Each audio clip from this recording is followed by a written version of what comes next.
Indoor vertical വാൾ plant എന്ന് പറയുമ്പം അതിൽ രണ്ട് ഭാഗമാണുള്ളത്. ഒരു ഫ്രെയിമും പിന്നെ ചട്ടികളും.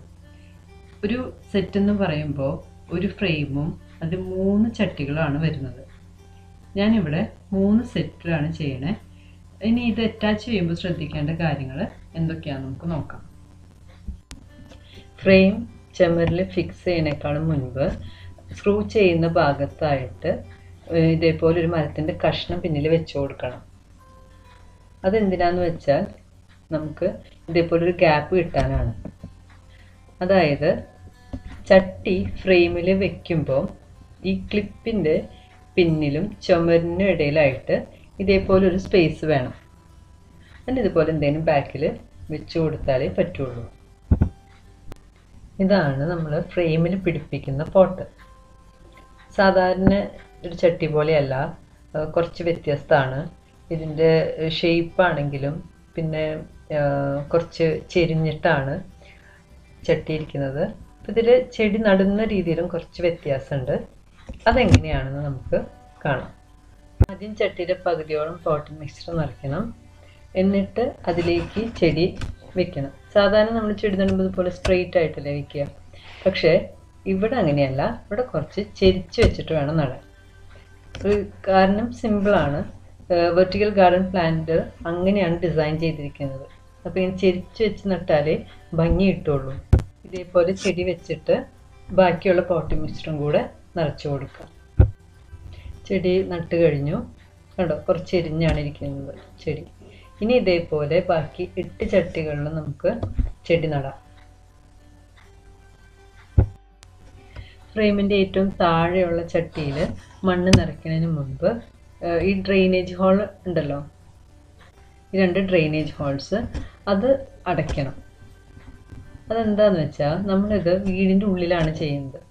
അപ്പോൾ ചെടികൾക്ക് നനയ്ക്കുമ്പോൾ വെള്ളം വീണ് ഫ്ലോറിൽ അഴുക്കൊക്കെ ആവാൻ സാധ്യതയുണ്ട്. അപ്പോൾ ഫ്ലോർ നാശാവാതിരിക്കാനാണ് നമ്മൾ ഹോൾ അടച്ചു കൊടുക്കുന്നത്. ഇതിനായിട്ട് ഞാൻ ഉപയോഗിക്കുന്നത് ഒയാസിസ് ആണ്. ഈ അളവിൽ വെട്ടിയെടുത്ത ഒയാസിസ്. ഒയാസിസ് ഉപയോഗിക്കുന്നതുകൊണ്ടുള്ള ഗുണം എന്താ വെച്ചാൽ അത് അധികമുള്ള വെള്ളം വലിച്ചെടുക്കും. അപ്പോൾ ഇതിൽ നടുന്ന ചെടിയുടെ വേരിന് വേണമെങ്കിൽ ഒയാസിസിൽ നിന്ന് വെള്ളം ശേഖരിക്കാനും സാധിക്കും. അങ്ങനെ നോക്കുമ്പോൾ ഒയാസിസ് നമുക്കും ചെടിക്കും ഒരുപോലെ ഹെൽപ്ഫുള്ളാണ്. അതായത് വെള്ളം താഴെ വീഴുന്ന പ്രശ്നം നമുക്കുണ്ടാവില്ല, ചെടിക്ക് ആവശ്യമുള്ള വെള്ളം കിട്ടുകയും ചെയ്യും. അതുകൊണ്ടാണ് ഞാൻ ഒയാസിസ് ഉപയോഗിച്ചത്. ഒയാസിസ് തന്നെ വേണമെന്ന് നിർബന്ധമൊന്നുമില്ല. നമ്മൾ ചെടികളെല്ലാം നട്ട് കഴിഞ്ഞു. ഫ്രെയിമിൽ വെക്കുന്നതിനേക്കാളും മുൻപ് ഇതേപോലെ ഒന്ന് അറേഞ്ച് ചെയ്ത് നോക്കുന്നത് നമുക്ക് ആ ഒരു പാറ്റേൺ തീരുമാനിക്കാൻ സഹായകരമായിരിക്കും. ഇനി ചെടി സെലക്ട് ചെയ്യുമ്പോഴും ഇൻഡോർ ആണെന്ന് ഉറപ്പ് വരുത്തണം. കാരണം ഇതിനു മുൻപ് ഞങ്ങളിതൊരു ചെയ്തതാണ്. പക്ഷേ ഇൻഡോർ ആയിരുന്നില്ല പല ചെടികളും, വളർച്ചേനെ ബാധിച്ചു. അപ്പോൾ ഇത് രണ്ടാമത് ചെയ്ത് സക്സസ് ആയിട്ടാണ് ഞങ്ങൾ ഈ വീഡിയോ ഇപ്പോൾ ഷെയർ ചെയ്യുന്നത്.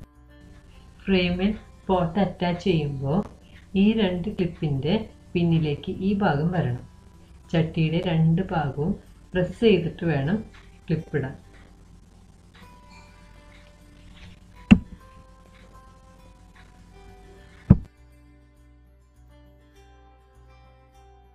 ചട്ടി മുകളിൽ ക്ലിപ്പിലേക്ക് ഇൻസേർട്ട് ചെയ്തതിന് ശേഷം പോട്ടിൻ്റെ അടിവശം, അതായത് ഈ ഒരു പോർഷൻ, അത് ഫ്രെയിമിൻ്റെ ഈ പ്ലാറ്റ്ഫോമിലേക്ക് വെക്കണം. അങ്ങനെ ഫ്രെയിമിലേക്ക് പോട്ട് അറ്റാച്ച് ചെയ്ത് കഴിഞ്ഞു. കുറച്ചുകൂടെ ക്ലിയർ ആയിട്ട് കാണിക്കാം. അതായത് ഈ 2 ക്ലിപ്പിൻ്റെ പിന്നിലേക്കായിട്ടാണ് പോട്ട് ഇൻസേർട്ട് ചെയ്യേണ്ടത്. അതേപോലെ തന്നെ പോട്ടിൻ്റെ ബേസ്, അതായത് താഴെ ഭാഗം ഈ ഒരു സ്പേസിലും സപ്പോർട്ട് ചെയ്യും. അപ്പോൾ മുകളിലും പോട്ടിന് സപ്പോർട്ടുണ്ട്, അതേപോലെ തന്നെ താഴെയും സപ്പോർട്ടുണ്ട്. ചട്ടി വയ്ക്കുമ്പോൾ വേറൊരു കാര്യം ശ്രദ്ധിക്കേണ്ടത്, ഇതേപോലെ വെള്ളം താഴേക്ക് വീഴാൻ സാധ്യതയുണ്ട്. ആദ്യം അറേഞ്ച് ചെയ്യുമ്പോൾ മാത്രമേ ഈ ഒരു പ്രോബ്ലം ഉള്ളൂ. അതും ഒഴിവാക്കാൻ ഇതേപോലെ ഒരു ന്യൂസ് പേപ്പർ താഴെ ഇടുന്നത് നല്ലതാണ്. അപ്പോൾ ചെളിയും വെള്ളമൊന്നും ഫ്ലോറിലാവില്ല. വെർട്ടിക്കൽ ഗാർഡൻ അറേഞ്ച് ചെയ്ത് കഴിഞ്ഞു. ഇനി ഇത് നനയ്ക്കേണ്ടത് എങ്ങനെയാണെന്ന് കാണിച്ചു തരാം. മണ്ണിലെ നനവ് പൂർണ്ണമായിട്ടും മാറിയതിന് ശേഷം മാത്രം വീണ്ടും വെള്ളം ഒഴിച്ചു കൊടുത്താൽ മതിയാകും. അപ്പോൾ നനവുണ്ടോ എന്ന് നോക്കാൻ ഒരു എളുപ്പ വഴിയുണ്ട്. ഇതേപോലെ ഒരു ഈർക്കിലെടുത്ത് മണ്ണിലിറക്കി നോക്കാം. അത് ചെയ്യുമ്പോൾ ചട്ടിയുടെ സൈഡിലായിട്ട് ചെയ്യാവൂ. അല്ലെങ്കിൽ ചെടി കേടുവരും. ഇതേപോലെ നമുക്ക് നിറക്കി നോക്കാം.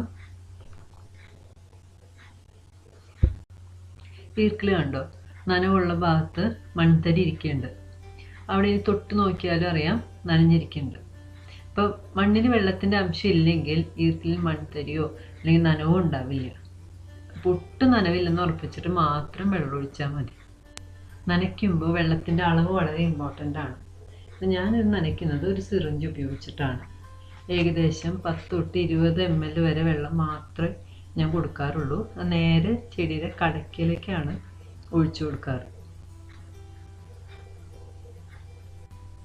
ഇനി മാസത്തിലൊരിക്കൽ ഏതെങ്കിലും ഒരു ലിക്വിഡ് ഫെർട്ടിലൈസർ ഉപയോഗിച്ച് നമുക്ക് വളം കൊടുക്കാം. ഇതേപോലെ തന്നെ സിറിഞ്ചിൽ ചെയ്യാവുന്നതാണ്. നമ്മളൊരു ചെറിയ അറേഞ്ച്മെൻ്റ് ആയതുകൊണ്ടാണ് നമ്മളിങ്ങനെ സിറിഞ്ചൊക്കെ ഉപയോഗിക്കുന്നത്. വലിയ അറേഞ്ച്മെൻ്റ് ആണെങ്കിൽ അതിന് ഇറിഗേഷൻ സിസ്റ്റം വേറെ ഉണ്ട്. അപ്പം വീഡിയോ ഹെൽപ്ഫുൾ ആയിരുന്നെന്ന് വിചാരിക്കുന്നു. Thank you.